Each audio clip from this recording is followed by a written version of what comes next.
que se assenta sobre o trono do céu.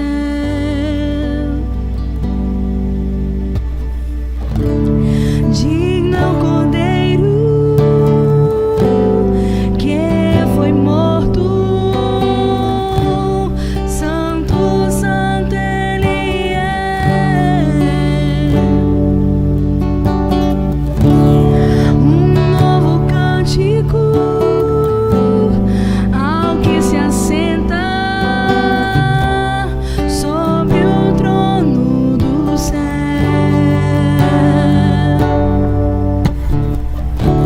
Santo, santo, santo, Deus Todo-Poderoso,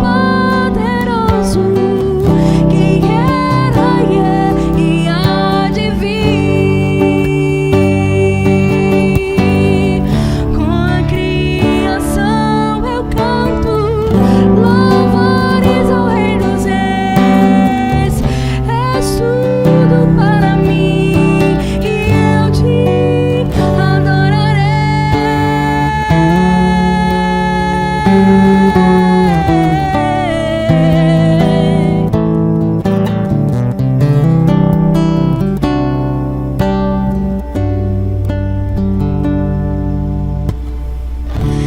Está vestido do arco-íris, sons de trovão, luzes, relâmpagos,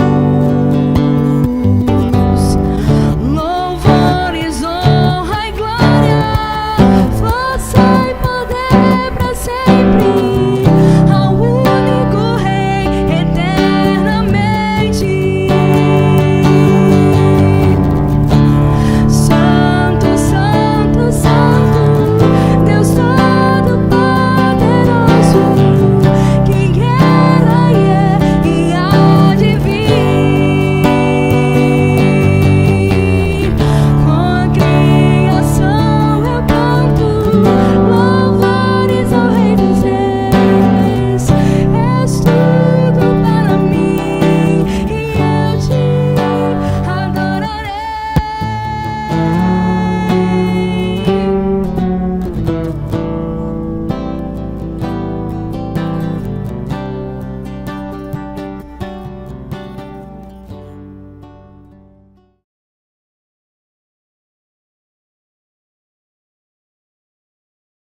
Graça e paz, meus irmãos, tudo bem com vocês? Mais uma vez estamos aqui no Atos 8, compartilhando a palavra do Senhor, e é um privilégio para a gente estar aqui, é um prazer também para nós estarmos aqui, compartilhando aquilo que a palavra de Deus tem a nos dar, a nos nutrir.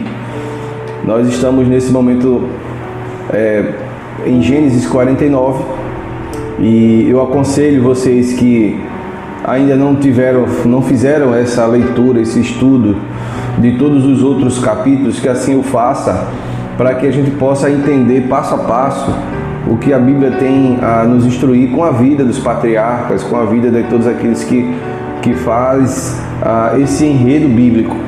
Então, se você ainda não assistiu, não viu os estudos, eu aconselho que você faça isso, pause o seu vídeo aqui, dê uma lida na Bíblia, acompanhe os estudos feitos aí por várias pessoas, vários seminaristas e pessoas que têm se dedicado no ensino aqui na igreja, neste ensino da palavra, porque vai ser muito útil para a sua vida espiritual, para a sua vida no dia a dia.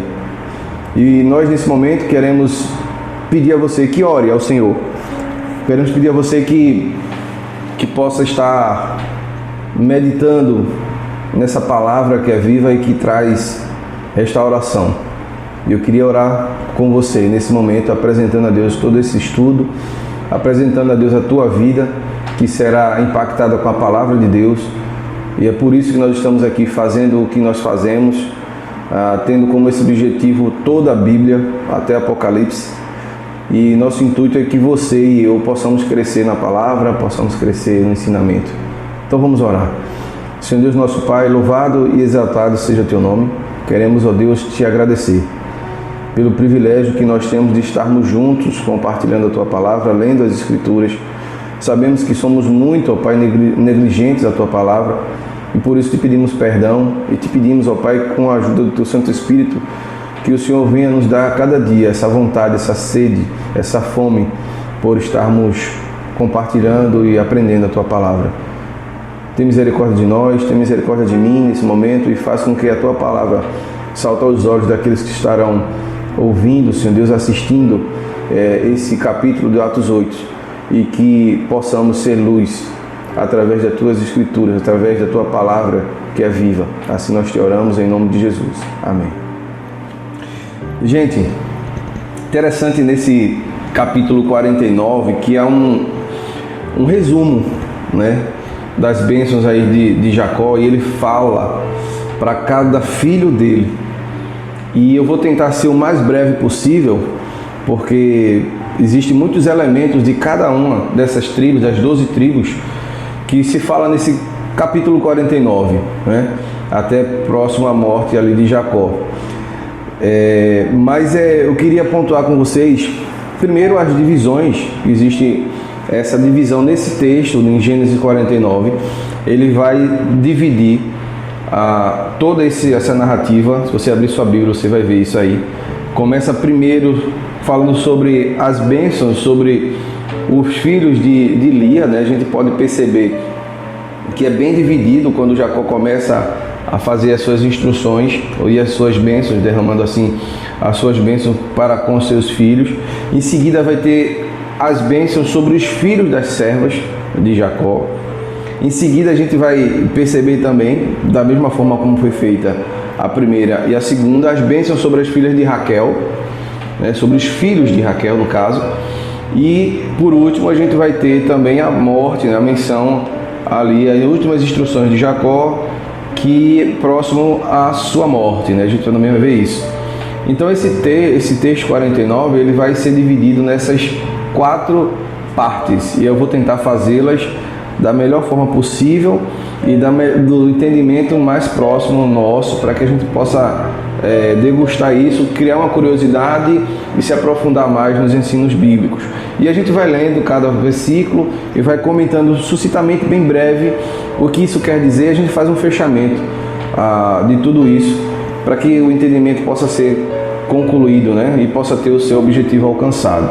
Então vamos ler Gênesis 49, que é a primeira introdução lá. Versículo 1. Depois chamou Jacó a seus filhos e disse: ajuntai-vos, para que eu vos anuncie o que vos há de acontecer nos dias vindouros. Ajuntai-vos e ouvi, filhos de Jacó, ouve a Israel, vosso pai. Então tem aí os primeiros 2 versículos, que seria a convocação de Jacó para com seus filhos, né? Sobre aquilo que ele iria pronunciar. E aí ele começa na primeira divisão, que seria as bênçãos sobre os filhos de Lia. Nós acompanhamos toda essa trajetória, quem é Lia, então você pode pausar o vídeo, voltar, saber quem é Lia, como foi essa história de Lia com Jacó, tudo isso aí, tá bom? Então, versículo 3. Rubens, tu és o meu primogênito, minha força e as minhas primícias do meu vigor, preeminente em dignidade e preeminente em poder. Descomedido como a água, não reterás a preeminência, porquanto subsiste ao leito de teu pai, ou subiste, no caso, ao leito de teu pai. Então o contaminaste, sim, ele subiu à minha cama. Primeiro ponto nesse versículo 4. Entenda o cenário. Jacó chama todos os seus filhos ali e filhas, está todo mundo ali ao redor, e Jacó ele começa a falar sobre o primeiro filho dele, o Rúben, o primogênito. Ele começa elogiando o Rúben, porque foi o primeiro filho dele, a primogenitura de Rúben, e diz que a força e o vigor está nele. Ou seja, foi o primeiro filho de Jacó. É um filho onde você tem aquela surpresa, quem foi pai E quem é pai sabe do que eu estou falando, né? O primeiro filho é uma alegria que você não consegue mensurar. Geralmente você tem o primeiro filho mais novo, com a cabeça, você vive aquilo com seu filho e tem que ter toda uma história ali ao redor daquele primeiro filho. Mas depois, no versículo 4, Jacó ele começa a dizer que ele foi descomedido como a água. Ele não tinha, ele era de uma forma que você não poderia colocar, padronizá-lo. Então ele era inconstante, né? O Rubem aqui ele era inconstante e indisciplinado. E ele não tinha a liderança que ele deveria ter como primogênito. Então veja, ele era uma água que era inconstante, indisciplinado e não tinha liderança. A gente vê isso mais na frente, a gente vai chegar nesse ponto. Então Jacó começa a fazer uma leitura de quem é Rubem, de quem era Rubem no início e quem é Rubem até aquele momento. Ele chama Rubem de disciplinado e inconstante, apesar de ter elogiado porque foi o primeiro filho. Ele diz que era meu esforço, tu és primogênito, as primícias do meu vigor, preeminente em dignidade, era o primeiro na dignidade dele e tal. Ele começa a trabalhar isso, mas daqui a pouco ele começa a dizer quem de fato é Rubem. Interessante aqui que ele diz que Rubem subiu ao leito de seu pai. E se você for dar uma pausa, voltar em Gênesis 35, 22, você vai ver que Rubem deitou com uma concubina de seu pai. Ele fez algo que não deveria fazer. E com isso feito, ele perde todo o respeito que tinha, tanto para com seus irmãos, com as servas, com o próprio pai. Por isso que ele é citado aqui, nesse momento. E ele diz que não terás a preeminência, porquanto subiste ao leito de teu pai, então o contaminaste. Aí ele faz, sim, ele subiu à minha cama, afirmando que de fato ele subiu. Então se você observar a cena, ele vai dizer o fato, talvez alguns irmãos dele ou algumas pessoas ali ao redor de Jacó naquele momento não soubessem desse fato, e Jacó disse, sim, ele subiu à minha cama, ou seja, ele deitou sim com a minha concubina, reafirmando o ato de Rubem. Então a gente tem que entender todo esse contexto, viajar nessa história como se lá tivesse naquele momento. Aí vem o versículo 5. Simeão e Levi são irmãos, as suas espadas são instrumentos de violência. Veja, Simeão e Levi tiveram a idade bem aproximada, por isso que eles falam os dois juntos. Provavelmente devem ter brincado com um com o outro, né? Não tem aquela diferença de idade. A gente percebe que quando nós pais temos uma diferença muito grande com os filhos, né? Então quem tem 2, 3 filhos sabe que quanto mais diferente de idade, distante de idade o forem, fica difícil essa conexão, né? Fica mais um sentimento do filho mais velho com o mais novo, como se fosse de um pai ou de uma mãe, e não propriamente como um par seu. Mas aqui Simeão e Levi são tratados como irmãos, ou seja, sem idades semelhantes e parecidas, né? Aí ele continua, no seu concílio não entres, ó minha alma, com a sua assembleia não te ajuntes, ó minha glória, porque no seu furor mataram homens e na sua tema gerretaram bois. O que é gerretaram bois? Para a gente poder ver essa palavra aqui. Eles fizeram atrocidade com os jumentos, com os bois, eles cortaram os tendões do boi. Isso aqui a gente pode observar essa narrativa em Gênesis 34, 30. Mais uma vez, pausa o vídeo, vai lá no capítulo 34, que quem estiver aplicando o estudo vai falar sobre isso. Aquela questão de você ser circuncidado, que houve um ato ali com uma das filhas de Jacó, e aí justamente Simeão e Levi se vingaram. Então você vai olhar essa história e vai saber por que o Jacó está falando sobre isso, sobre Simeão e Levi, né? E ele diz assim, porque no seu furor mataram homens. Você vai saber o que foi que ele fez na íntegra. E na sua tema jarretaram bois. Maldito o seu furor, porque era forte. Maldita a sua ira, porque era cruel.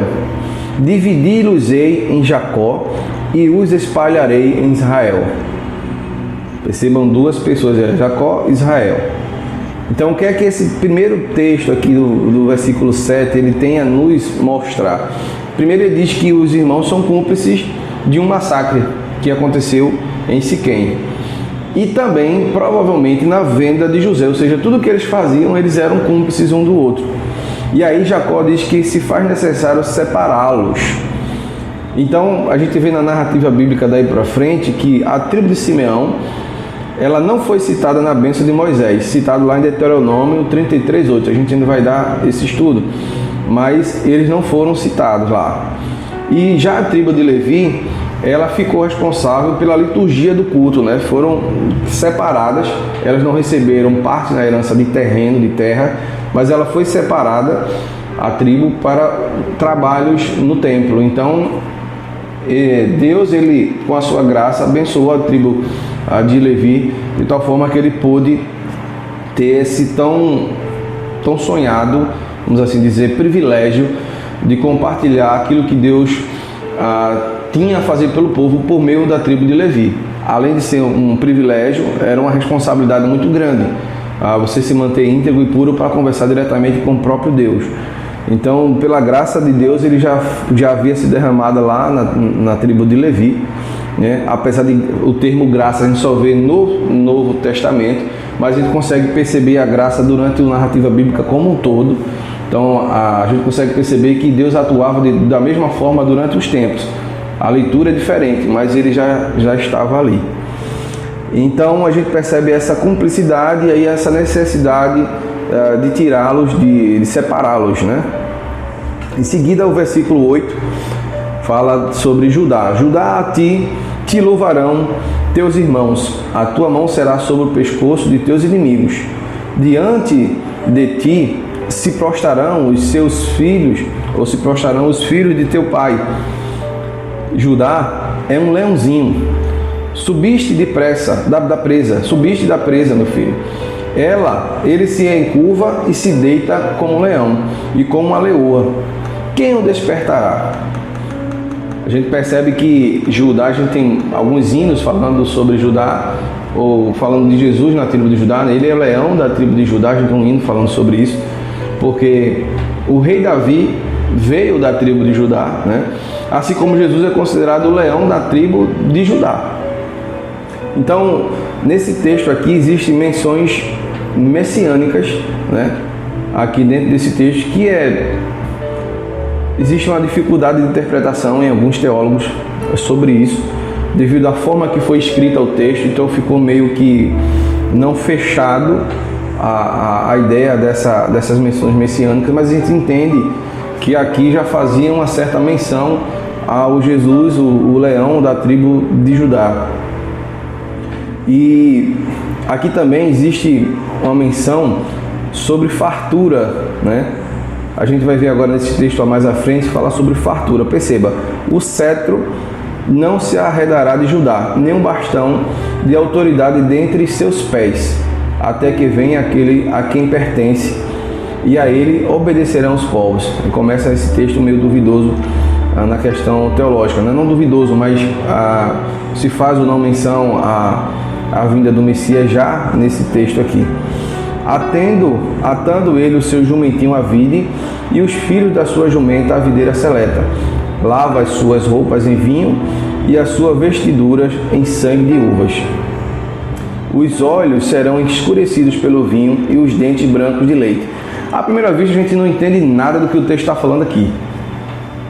É uma leitura totalmente diferente para os nossos dias. O cetro não se arredará de Judá, nem o bastão de autoridade dentre seus pés. A gente sabe que o bastão e o cetro eram uma representatividade de poder, de força, né? Alguém que tinha o poder, aquele cetro era colocado aos seus pés e ficava ali. Então isso representava o poder. Mas o interessante, em seguida no versículo 11, é que diz assim: atando ele o seu jumentinho à vide.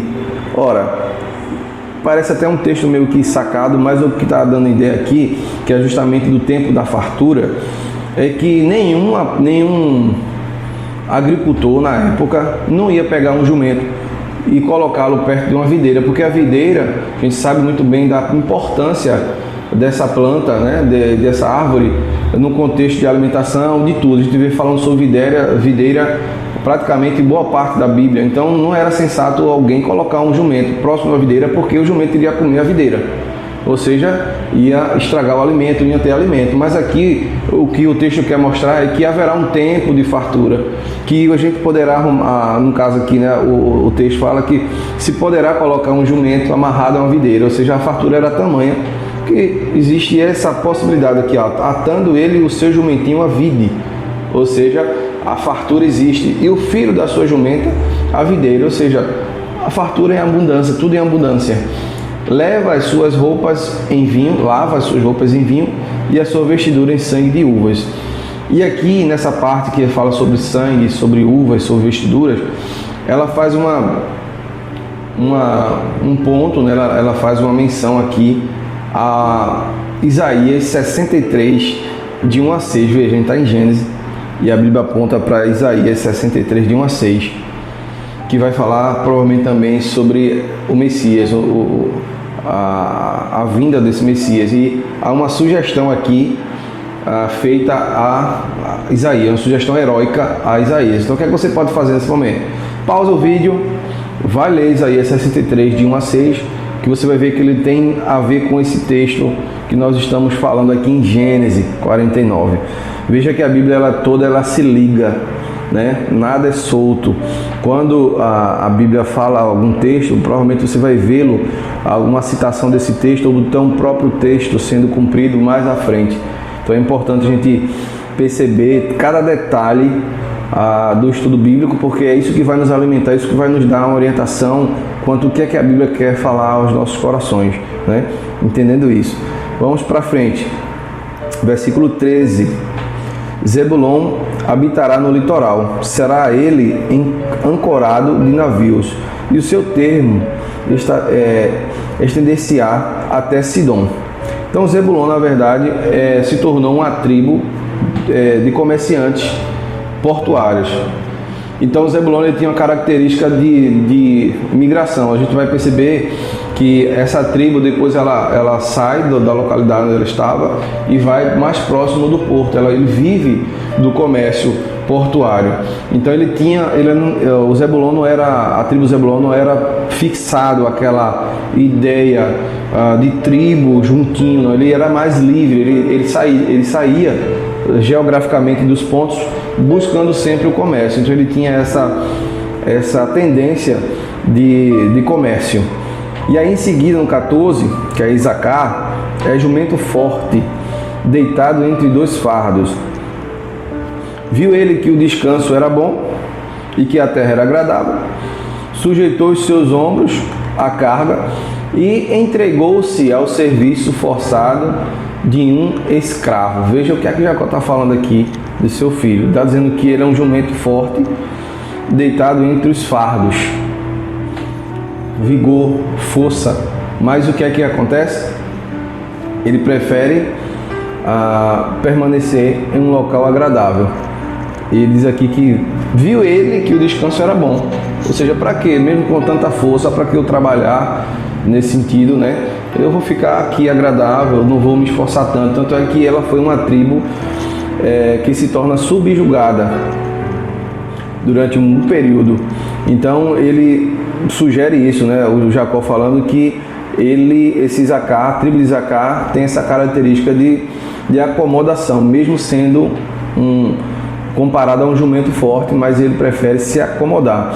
E essa realidade dessa tribo, ela só vai ter uma nova história em Juízes. A gente vai ver isso em Juízes 5:15, que vai falar sobre Débora, e Débora traz uma nova história, né, dessa tribo, porque Débora vem dessa tribo. Então Juízes vai mostrar que é como se aquele jumento que estava agora acomodado deu uma levantada, uma guinada, e agora trabalha em prol do seu povo, que no caso aqui o proposto aqui, né, pelo Jacó, dizendo que ele era justamente uma tribo subjugada. Já uma curiosidade, pessoal, é que Isacar, ele era o oposto do seu irmão, né, que precisava de negócio. Você vê que ele precisava se movimentar. Já o Isacar não, onde tivesse um local para ele ficar acomodado, ele ficaria tranquilamente. Ele tinha essa característica. Aí a gente vem para o segundo tópico dessas divisões, dessas 4 divisões, que é a bênção de Jacó sobre os filhos das suas servas. E ele vem falando aqui no versículo 16: Dan julgará o seu povo como uma das tribos de Israel. Veja o que ele está dizendo, que Dan julgará seu povo. E que tribo é essa? Quem é que veio dessa tribo? Se a gente fizer uma pesquisa, uma consulta em alguns materiais teológicos, alguns comentários bíblicos, a gente vai ver que Sansão veio da tribo de Dan. Então, fazendo aqui, confirmando o que o Jacó acabara de falar nesse versículo 16. E ele continua no versículo 17: Dan será serpente junto ao caminho, uma víbora junto à vereda, que morde os calcanhares do cavalo, de modo que caia o seu cavaleiro para trás. Ele está dizendo aqui que Dan é uma tribo astuta para os seus adversários.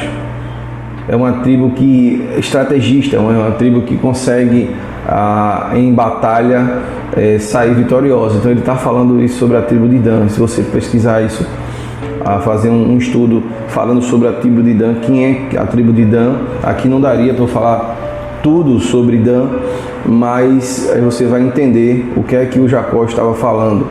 Em seguida, no versículo 18, vai falar o seguinte: a tua salvação tenho esperado, ó Senhor. E esse versículo aqui, ele é sacado do texto, e os comentaristas falam que é uma oração do escriba, né? Feita ali de forma, na hora que o Jacó estava falando aquilo, ele tem essa menção de orar e falar sobre isso. A tua salvação, Senhor, tenho esperado, justamente devido a essa questão da serpente, dessa menção da serpente, dessas tribulações, que a tribo de Dan também estaria presente com a disputa ou a guerra entre seus rivais, né? E ele fala justamente sobre isso. E vai ter lá em Dan, lá em Apocalipse 7, a gente vai perceber também uma curiosidade, que essa tribo não é mencionada.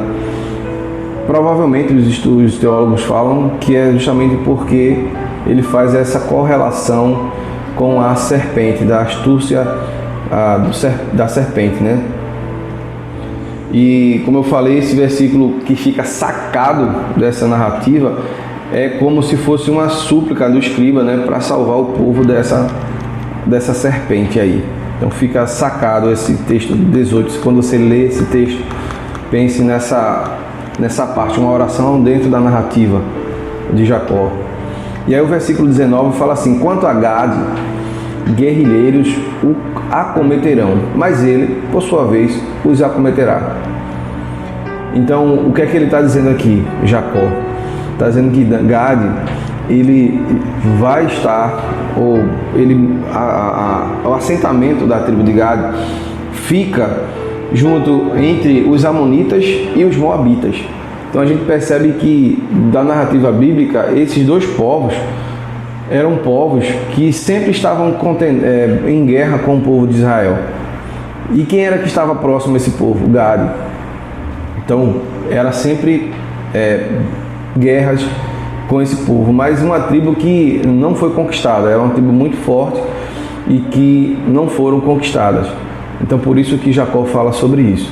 Versículo 20: de Aser o seu pão será gordo, ele produzirá delícias reais. O que é que Jacó também fala sobre o seu filho, sobre essa tribo? Ele fala que essa tribo terá fartura, será uma tribo rica, será uma tribo que terá condições, né? E a fartura era notória dentro dessa tribo. E a gente percebe que essa tribo, na narrativa bíblica, não aparece sobre nenhum fato heróico, diferente das outras tribos. Por quê? Porque ela não visa a guerra, ela visa o lucro.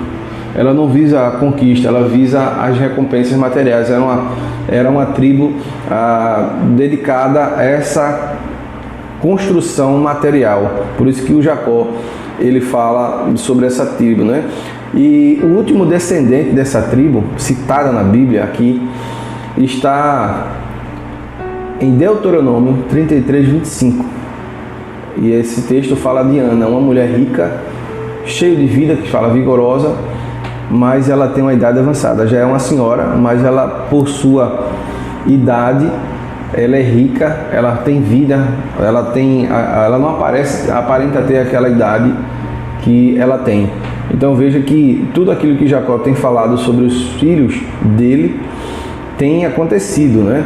E não é diferente com essa tribo de Asser, que é uma tribo que visa a fartura de forma monetária, de forma, como eu posso dizer, uma fartura de forma geral, né? Tendo bens, tendo comida, enfim, são pessoas, são uma tribo que tem essa diferença das outras tribos. Enquanto as outras tribos labutavam muito para conquistar seu pão, para conquistar o seu dia a dia, o alimento do seu dia a dia, essa tribo ela tem êxito em todos os seus negócios, ao ponto de ela ser rica e ser destacada por isso dentro das tribos, as 12 tribos de Israel. Em seguida, versículo 21, nós teremos a Naftali.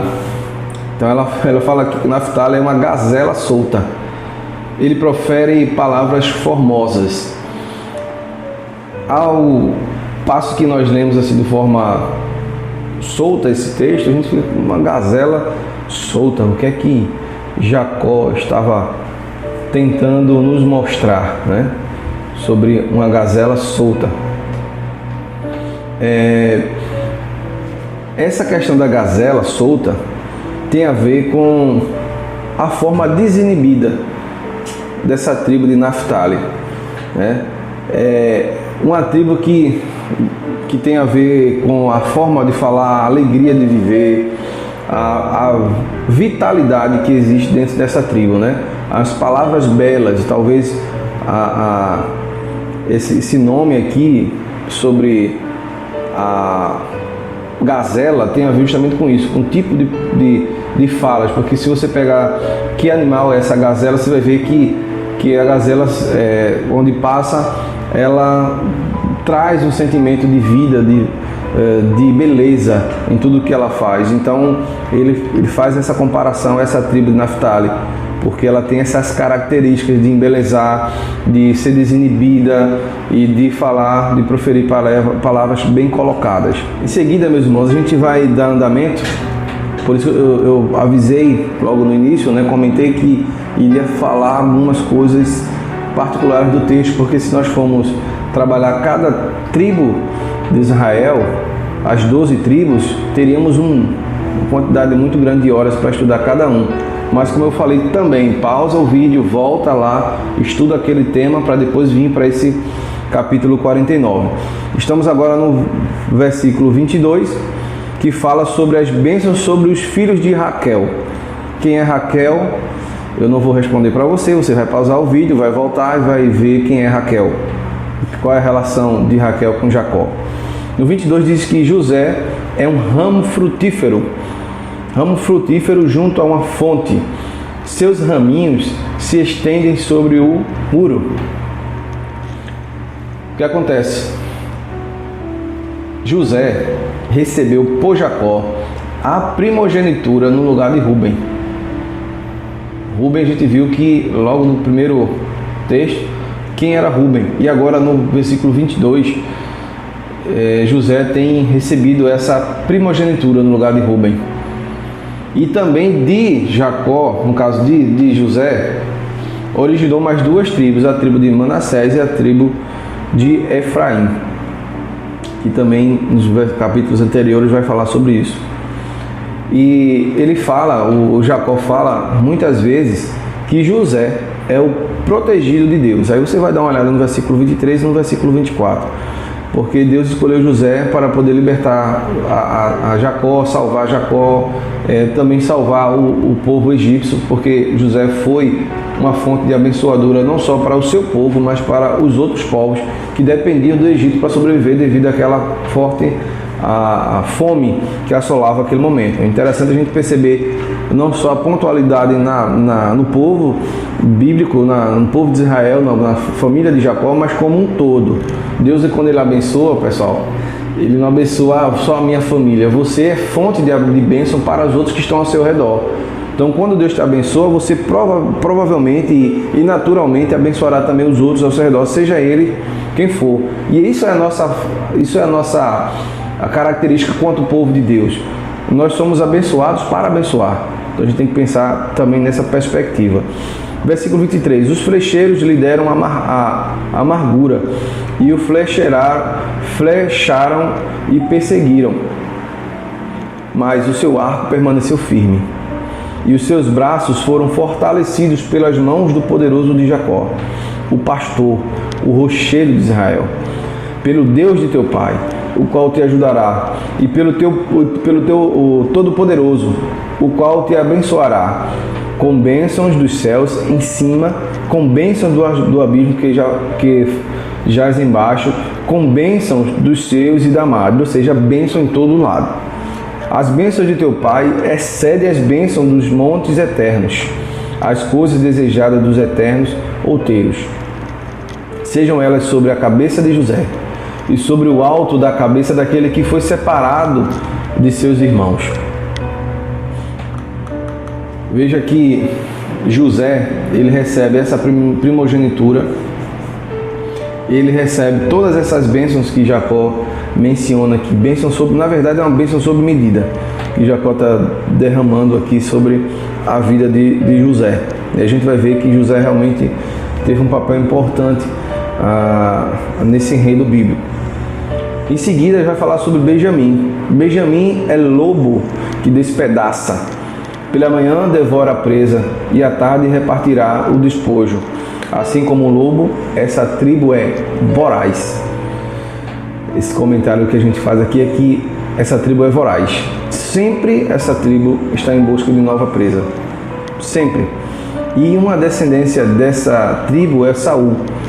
É descendente de Benjamim, da tribo de Benjamim. Assim também como o apóstolo Paulo. Uma curiosidade, né? Que o apóstolo Paulo é descendente da tribo de Benjamim. Assim falam os teólogos e os historiadores. Então ele fala que Benjamim é um lobo que despedaça. Então é realmente uma tribo que tem essa característica voraz. Sempre em busca de uma nova presa, sempre em busca de algo novo, de querer conquistar. E aí em seguida a gente vai para a parte final do texto, que é as últimas instruções de Jacó. Ele dá aos seus filhos. E ele diz assim, no versículo 28, todas estas são as 12 tribos de Israel, e isto é o que lhes fala seu pai, quando os abençoou, o que lhes falou seu pai, quando os abençoou. A cada um deles abençoou segundo a sua bênção. Depois lhe deu ordem, dizendo-lhes, eu estou para ser congregado ao meu povo. Sepultai-me com meus pais na cova que está no campo de Efron, o Eteu, na cova que está no campo de Macpela, que está em frente de Mamre, na terra de Canaã. Cova esta que Abraão comprou de Efron, o Eteu, juntamente com o respectivo campo, como propriedade de sepultura. Ali sepultaram a Abraão e a Sara, sua mulher. Ali sepultaram a Isaque e a Rebeca, sua mulher. E ali eu sepultei a Lia. Você vê que Jacó ele já começa a dar as orientações para o seu filho, onde ele quer ser enterrado, bem detalhadamente, e diz que ele quer ser enterrado do lado de Lia. E aí essa é uma curiosidade, é que ele fala, a única vez que faz menção a Lia é nesse texto aqui. Alguns dizem que é que Lia não conseguiu, enquanto vida, ser a esposa, né, que Jacó queria, enfim, alguns comentaristas falam isso, mas a verdade é que é a única menção neste livro que Jacó faz de Lia. É só uma curiosidade, né?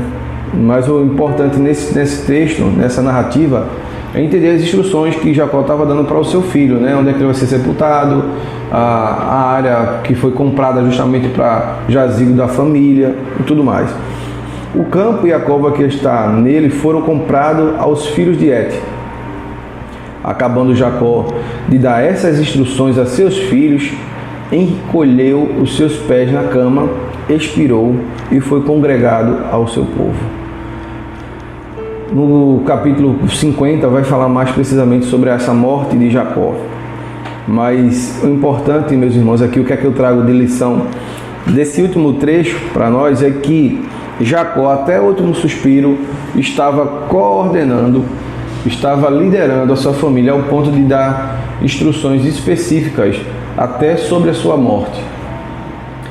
E aí eu vou trazer a reflexão, a nossa reflexão. Será que você tem se preparado para a sua morte e preparado os seus para a sua morte? Parece pesado, parece algo, muito forte de se falar, mas é a verdade. Será que nós temos nos preparado para a nossa morte? Não só preparado a parte espiritual, não só preparado a parte emocional, mas também a parte financeira. Porque o que é que eu percebo é que muitas pessoas são pegas de surpresa com a morte de algum ente querido e estão despreparados financeiramente. E aquilo que já é traumático se torna muito mais traumático. Em arrumar, em coordenar todo aquele velório. Só quem passou, eu já passei por isso, sabe o quanto isso é penoso, isso é doloroso, o quanto a gente gostaria de ter alguém que pudesse fazer aquilo por nós, porque a dor é muito forte da perda. E aí você ainda se preocupar em como finalizar aquela situação. E Jacó aqui, ele tem esse detalhe: olha, eu quero ser enterrado em tal canto, do lado da minha esposa, assim, assado, já foi comprado, já está separado, é para isso. Então a gente tem essa instrução de Jacó dentro dessa leitura bíblica. Então, para resumir, para a gente concluir esse estudo, você viu que eu falei algumas coisas pontuais ali, porque Jacó, quanto pai, ele sabe as características de cada filho, ele sabe, dentro da história de cada filho, quais são as tendências que aquele filho tem. Muitas vezes é uma profecia, talvez uma leitura, devido às suas características, A gente sabe que existe profecia, que existe algo que lá na frente nós vamos ver essa confirmação como algo profético, mas no dia a dia, hoje, na nossa vida, como a gente pode enxergar todo esse contexto de Jacó, essa conversa com os filhos. O que Jacó, na verdade, tem feito e fez, e a gente deveria fazer, era sentar com os nossos filhos, trabalhar as características do nosso filho, apontar para o caminho que o filho está tendenciando, E de forma clara, objetiva e forte, mas de uma forma de instrução, fazer com que os nossos filhos possam ou continuar naquele caminho, ou se desviar daquele caminho. A gente viu alguns exemplos aqui que não eram bons dentro da tribo de Israel, aqui da tribo dos filhos de Jacó. Assim também nós vemos no nosso dia a dia, nas nossas famílias, pessoas que trilham um caminho não tão bom, que a consequência daquele caminho ou o resultado daquele caminho não é tão legal. Então, por que não, enquanto pais, orientarmos os nossos filhos, fazer um review, fazer uma retrospectiva daquilo que já foi feito até o presente momento e projetar uma nova história daqui para frente. Então, o que a gente tira de lição nesse capítulo 49, além do entendimento bíblico, da narrativa bíblica, o que a gente tira é que nós precisamos estar revendo os nossos caminhos, tanto olhando no retrovisor para o que foi feito, quanto para o futuro daquilo que precisa ser feito e o caminho a ser alcançado. Que Deus abençoe você, que Deus faça presente a sua palavra na tua vida, que a palavra de Deus seja abundante na minha e na tua vida, que nós tenhamos fome e sede de estarmos lendo essa palavra, de estarmos entendendo essa palavra, que o Espírito Santo venha até nós através da leitura e nos instrua quanto os caminhos que Ele quer para a nossa vida, de forma bem presente e pessoal. Então esse é meu desejo do coração para você, para a sua família, e que tenhamos um bom estudo, que tenhamos uma boa semana, uma boa noite, em nome de Jesus. Amém.